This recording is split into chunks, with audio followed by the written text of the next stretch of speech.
This is a presentation of a trial of a Nazi worker in the concentration camp, Irma Grese. Irma Grese and Joseph Kramer in prison in cell in August 1945. Irma was among the 45 people accused of war crimes at the Belsen trial. She was tried over the first period of the trials, the 17th of September to 17 November 1945, and was represented by Major L. Cranfield. The trials were conducted under British military law in Lüneburg, based on charges derived from the Geneva Convention of 1929 regarding the treatment of prisoners. The accusations against her centered on her ill treatment and murder of those imprisoned at the camps. Survivors provided detailed testimony of cruelties. They also claimed that she beat some women using a plaited whip. Under direct examination, Irma Grese testified about her background. Irma Grese, testifying for Major Cranfield, gives a brief history of her life. I was born on October 7, 1923. In 1938 I left the elementary school and worked for 6 months on agricultural jobs at a farm, after which I worked in a shop in Lützen for 6 months. When I was 15 I went to a hospital in Hohenlochen, where I stayed for 2 years. I tried to become a nurse but the labor exchange would not allow that and sent me to work in a dairy in Fürstenberg. In July 1942, I tried again to become a nurse, but the labor exchange sent me to Ravensbrück concentration camp, although I protested against it. I stayed there until March 1943, when I went to Birkenau camp in Auschwitz. I remained in Auschwitz until January 1945. Let's step back a few pages and see Irma Grese from the point of view of her sister, Helene, who was examined by Major Cranfield and cross-examined by Colonel Backhouse. Examination of Helene Grese. I am the sister of Irma Grese, 20 years old, and live at Recken in Regensburg. My father was an agricultural worker, and I have 2 sisters and 2 brothers. My mother died in 1936. When she was 14 years old, my sister Irma worked on a farm of a peasant in a village near where we lived. From the time that she entered the concentration camp service I saw her twice.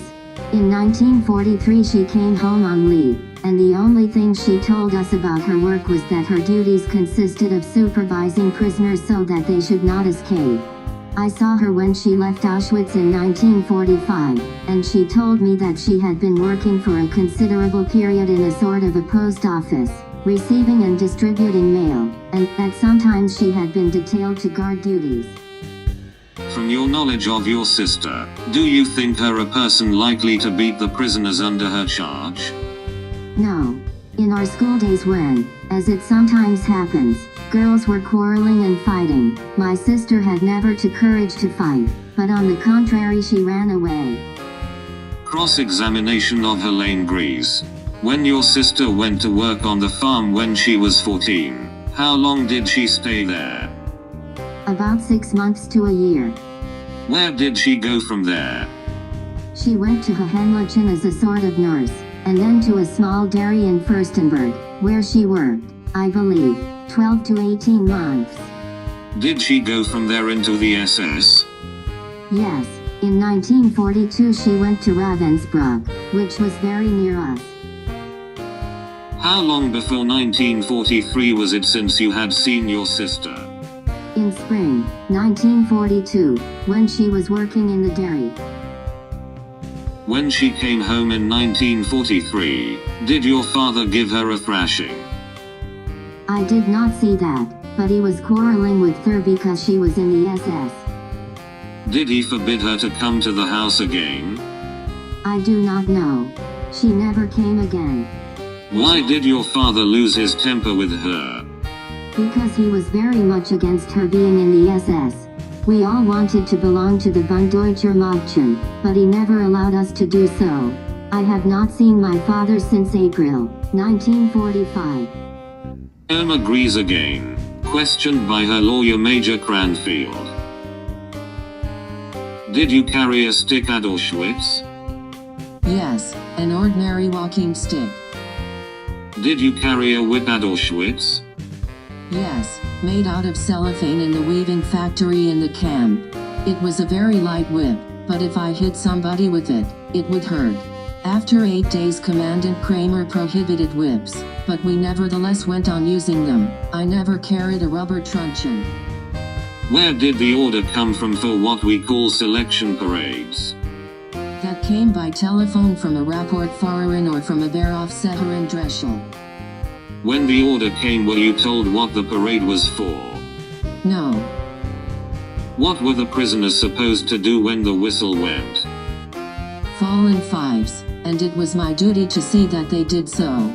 Dr. Mengel then came and made the selection. As I was responsible for the camp, my duties were to know how many people were leaving, and I had to count them, and I kept the figures in a strength book.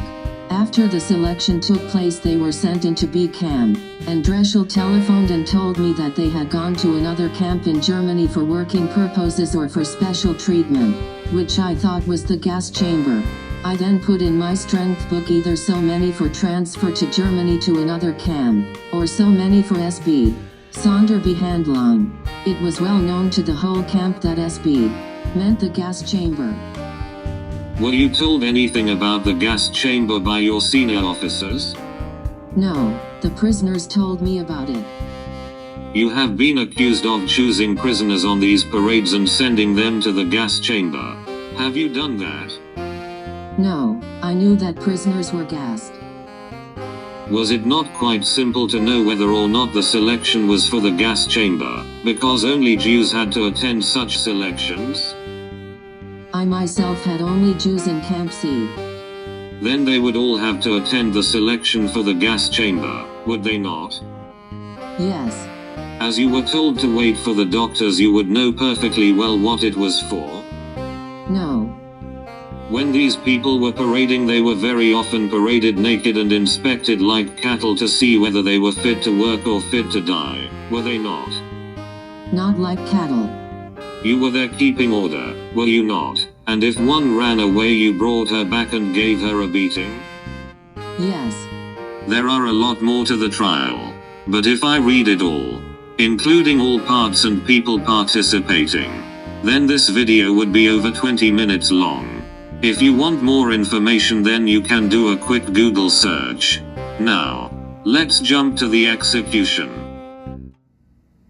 Grese and 2 other concentration camp workers, Johanna Bormann and Elisabeth Wokenroth, were convicted along with 8 men for crimes committed at Auschwitz and Belsen and sentenced to death. As the verdicts were read, Grese was the only prisoner to remain defiant. Her subsequent appeal was rejected.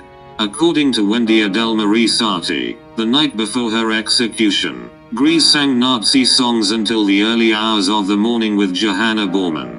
On Thursday, the 13th of December 1945, in Hamelin prison, Grese was led to the gallows. The women were executed singly by long drop hanging and then the men in pairs. Regimental Sergeant Major Richard Anthony O'Neill assisted the British executioner. Albert Pierrepoint explains. We climbed the stairs to the cells where the condemned were waiting. A German officer at the door leading to the corridor flung open the door and we filed past the row of faces and into the execution chamber. The officers stood at attention. Brigadier Patton Walsh stood with his wristwatch raised. He gave me the signal, and a sigh of released breath was audible in the chamber. I walked into the corridor. Irma Grese, I called. The German guards quickly closed all grills on 12 of the inspection holes and opened one door. Irma Grese stepped out. The cell was far too small for me to go inside, and I had to pinion her in the corridor. Follow me, I said in English, and O'Neill repeated the order in German. At 9:34 a.m., she walked into the execution chamber, gazed for a moment at the officials standing round it, then walked onto the center of the track, where I had made a chalk mark. She stood on this mark very firmly, and as I placed the white cap over her head, she said in her languid voice, "Schnell." The drop crashed down, and the doctor followed me into the pit and pronounced her dead. After 20 minutes, the body was taken down and placed in a coffin ready for burial. That's all, folks. Have a nice day.